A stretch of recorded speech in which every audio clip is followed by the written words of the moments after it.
What's the number of cubies in a fully disassembled Rubik's Cube? 20, 23, 26.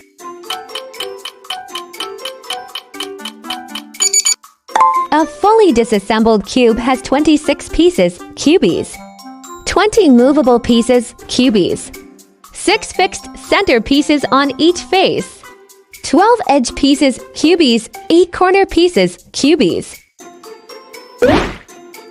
How many colors are there in a standard Rubik's Cube?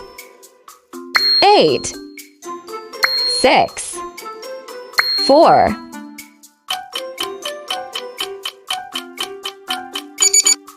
A standard Rubik's Cube has 6 colors, every color covered on each face of the cube. White, green, orange, blue, red, yellow. What's the purpose of the Rubik's Cube colors? Decoration.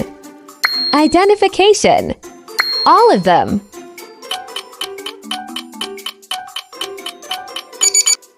Specifically, the Rubik's Cube colors serve all of them and more. The colors on Rubik's Cube.